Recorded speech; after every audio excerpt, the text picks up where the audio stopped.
बस्ती जिले के रुधौली कस्बे में 27 अगस्त को पुलिस को एक लाश मिलती है। ये लाश गन्ने के खेत में हत्या करके फेंकी गई होती है। पुलिस जब लाश की पहचान करती है तो उसकी पहचान उसी गांव के एक युवक अंकित के रूप में होती है। दलित घर से आने वाले अंकित के बारे में पुलिस जब पता लगाती है तो पता चलता है कि वह उसी गांव के इरशाद के घर ट्रैक्टर चलाया करता था। पुलिस जब इस पूरे घटना की कड़ियाँ एक दूसरे से जोड़ना शुरू करती है तो घटना का पूरी तरह से खुलासा होता है और खुलासे में पता चलता है कि अंकित की हत्या ऑनर किलिंग के लिए की गई और अंकित के साथ उसकी प्रेमिका जो इरशाद की बहन थी उसकी भी हत्या करके उसके शव को घर वाले खेत में ले जा करके दफन कर दिए हैं। पुलिस ने जब सख्ती से इरशाद उसके घर वालों से पूछताछ की तो पता चला कि इरशाद के घर में अंकित ट्रैक्टर चलाया करता था और इसी दरमियान इरशाद की बहन से उसका प्रेम संबंध हो गया। कई बार घर वालों ने अंकित और उसकी प्रेमिका यानी कि इरशाद की बहन को समझाने की कोशिश की, लेकिन दोनों मानने को तैयार नहीं हुए।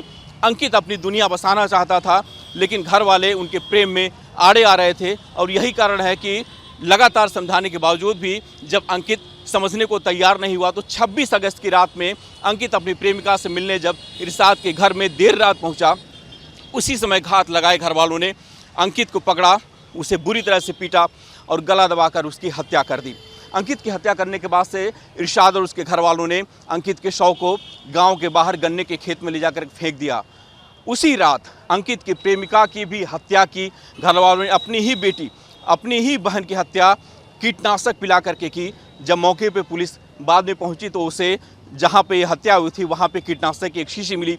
हालांकि घर वाले दावा कर रहे हैं कि अंकित की मौत के बाद से उसकी बहन ने खुद जहर पिया था, लेकिन पुलिस को अभी भी इस थ्योरी पर यकीन नहीं है। पुलिस का मानना है कि उसकी लाश को फिर से जो दफन किया गया था उसको निकाल करके पोस्टमार्टम कराया जा रहा है और बिस्तरा प्रिजर्व किया गया है। बिस्तरे की जो रिपोर्ट आएगी उससे साफ होगा कि जो अंकित की प्रेमिका थी क्या उसकी हत्या की गई थी या फिर वो खुद कीटनाशक पी थी।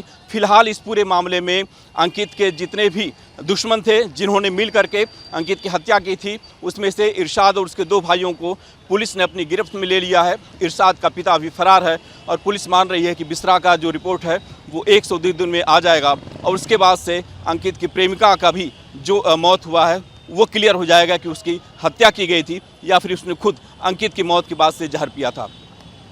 वीडियोलिस्ट प्रतिमुख दीपक श्रीवास्तव, न्यूज नेशनल, गोरखपुर।